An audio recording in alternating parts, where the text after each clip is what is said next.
নমস্কার বন্ধুরা, নবদিগন্ত চ্যানেলের পক্ষ থেকে আপনাদের সকলকে জানাই স্বাগতম। তো বন্ধুরা, আজকে সকালের গুড মর্নিং জানিয়ে আমি আবারও একটি নতুন আপডেট আপনাদের জন্য শুরু করতে চলেছি। তো এখন আমি আপনাদের সাথে যে আপডেটটি শেয়ার করতে চলেছি সেটি হচ্ছে, আপনারা হয়তো অনেকেই জানেন যে আগামী 6ই আগস্ট কিন্তু পরবর্তী শুনানির ডেট পড়েছে সুপ্রিম কোর্টে।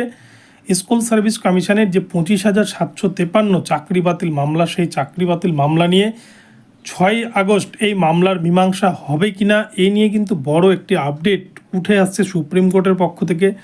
সুপ্রিম কোর্ট এই মামলা প্রসঙ্গে কোন দিকে মোড় নিতে চলেছে, এই মামলায় অ্যাকচুয়ালি রাজ্য সরকার এবং সুপ্রিম কোর্টের স্ট্যান্ড বা অবস্থানটা কোন জায়গায় রয়েছে, সুপ্রিম কোর্ট কী চাইছে, সমস্ত কিছু এই ভিডিওতে জানাতে চলেছি।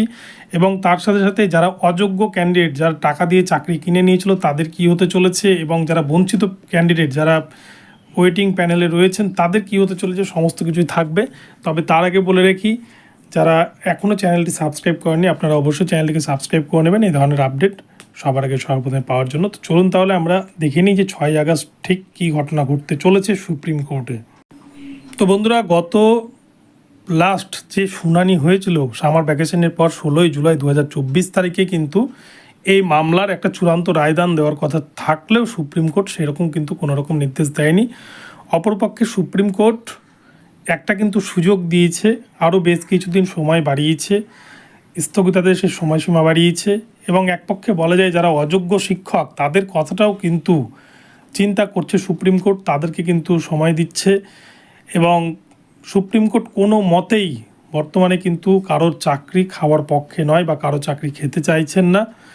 তো সুপ্রিম কোর্ট যেদিকে মন নিতে চলেছে সেটি হচ্ছে, আগামীতে কিন্তু 6 তারিখে এই মামলাটি উঠতে চলেছে সুপ্রিম কোর্টে, কিন্তু 6 তারিখে এই মামলার মীমাংসা নিষ্পত্তি হবে না বা ফাইনাল জাজমেন্ট আসবে না। এই মামলার কিন্তু আরও বেশ কিছু দীর্ঘ শুনানির প্রয়োজন বলে এমনটাই জানাচ্ছেন বিশেষজ্ঞ মহল।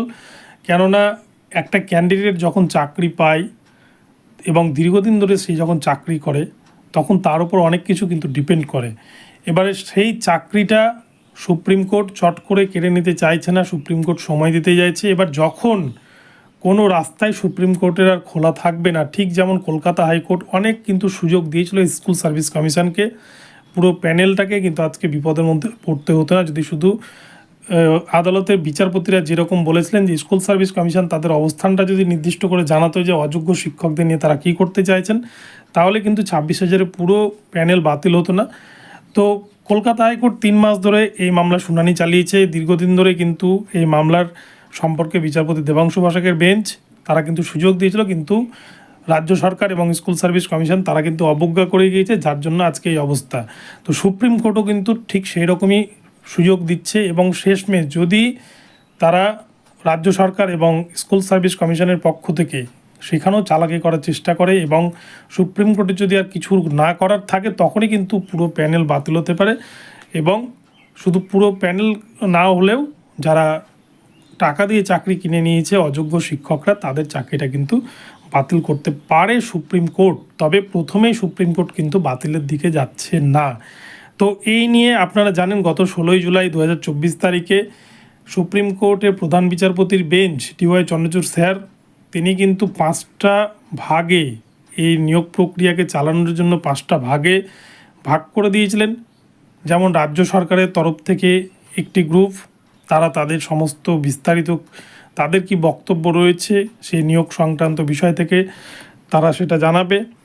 অপরপক্ষে রয়েছে স্কুল সার্ভিস কমিশন, তারাও কিন্তু তাদের বক্তব্য কমিশনের পক্ষ থেকে জানাবে যে কবে নোটিফিকেশান দেওয়া হয়েছিল, কতজনের রিক্রুটমেন্ট করার কথা ছিল, কতজনকে রিক্রুটমেন্ট করা হয়েছে, কীভাবে ওয়েটিং প্যানেল দেওয়া হয়েছে, কীভাবে নির্বাচন করে, সমস্ত কিছু তাদেরকে জানাতে হবে।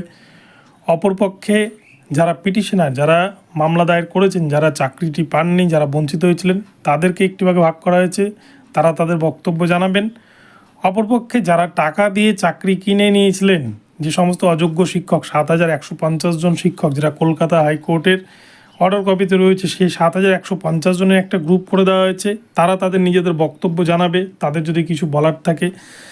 এবং আরও একটি গ্রুপ, সেটি হচ্ছে সিবিআইয়ের পক্ষ থেকে বলতে বলা হয়েছে, সিবিআইকেও কিন্তু তাদের নিয়োগ দুর্নীতি তদন্ত প্রসঙ্গে বা এসএসসির এই নিয়োগ দুর্নীতি তদন্ত প্রথম থেকে চালিয়ে শেষ অবধি তারা কী কী পেয়েছে, এবং কি কি উদ্ধার করেছে, তাদের কি স্ট্যান্ড, সমস্ত কিছুই কিন্তু তাদেরকে হলফনামা আকারে জানাতে হবে। তো এই হচ্ছে 5টি ভাগে ভাগ করে দেওয়া হয়েছে, 5টি কাউন্সিল গঠন করা হয়েছে এবং এই 5টি কাউন্সিলের সমস্ত হলফনামা ভালো করে খুঁটিয়ে দেখে বিচার বিবেচনা করে এই পক্ষ ওই পক্ষ বাদী বিবাদী সমস্ত পক্ষের বক্তব্য শোনার পরেই কিন্তু সুপ্রিম কোর্ট চূড়ান্ত রায়দান করবে। কেননা এখানে কিন্তু 26,000 ইন সার্ভিস টিচারের ভাগ্য জড়িয়ে রয়েছে এবং তার মধ্যে 7,150 জন কিন্তু একদম পুরোপুরি বাতিলের খাতায় রয়েছে, যেহেতু তারা টাকা দিয়ে নিজের যোগ্যতা ছাড়াই দুর্নীতি করে চাকরিটি পেয়েছিল।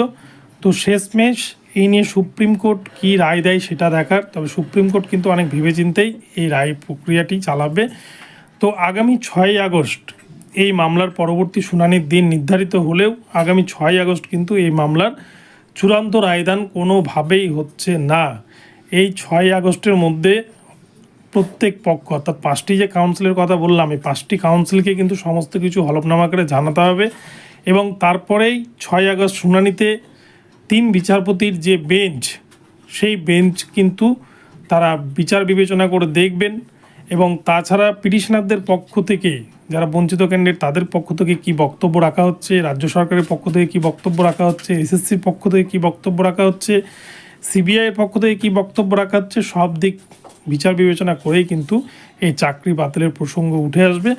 তবে যেটুকুটা মনে হচ্ছে এখনও পর্যন্ত সুপ্রিম কোর্ট কিন্তু কোনোভাবেই চায় না যে একজনেরও চাকরি বাতিল হোক। তবে এখানটায় একটা বিষয় পরিষ্কার করে বলা যেতেই পারে যে যারা অযোগ্য শিক্ষক রয়েছেন, যারা টাকা দিয়ে চাকরি কিনে নিয়েছিলেন, তাদের কিন্তু সুপ্রিম কোর্ট আরও কিছুদিন হয়তো সময় দিতে চলেছে বা সময়সীমা বাড়াতে চলেছে 6 আগস্টের শুনানির পর। এবং কলকাতা হাইকোর্টের বিশেষ ডিভিশন বেঞ্চ বিচারপতি দেবাংশু বসাকের বেঞ্চের যে নির্দেশ ছিল যে 12% সুদের হারে বেতন ফেরত দেওয়ার সময় চাকরি থেকে বরখাস্ত করে দেওয়া, এই সমস্ত বিষয়গুলো কিন্তু হয়তো সুপ্রিম কোর্ট আরও কিছুদিন স্থগিতাদেশ বাড়িয়ে এই বিষয়টাকে পুরোপুরি দীর্ঘদিন ধরে হয়তো এই শুনানি চলবে। তবে কতদিন এই শুনানি চলবে সেটা কিন্তু বলা মুশকিল এবং সমস্ত কিছু দেখেই সব দিক বিচার বিবেচনা করে সুপ্রিম কোর্ট এই রায় দিবে। তো আগামীতে এটুকুটা মনে করাই যেতেই পারে যে অযোগ্য শিক্ষকদের হয়তো যারা ওএমআর ম্যানিপুলেশন করে চাকরি পেয়েছে বা যারা 4 রকমের দুর্নীতি করে চাকরি পেয়েছে তাদের কিন্তু চাকরি কোনোভাবেই বাঁচবে না। তো দেখা যাক সুপ্রিম কোর্ট এই নিয়ে আগামী 6 আগস্ট কী রায় দেয়। তো বন্ধুরা এখন এ পর্যন্তই রইল। আপনাদের ভিডিওটি ভালো লাগলে চ্যানেলটিকে সাবস্ক্রাইব করে দেবেন আর এই ধরনের আপডেট প্রতিনিয়ত পেতে আমার চ্যানেলটি ফলো করতে থাকুন। ধন্যবাদ সকলকে, সকলে ভালো থাকবেন। পরবর্তীতে নতুন আপডেট নিয়ে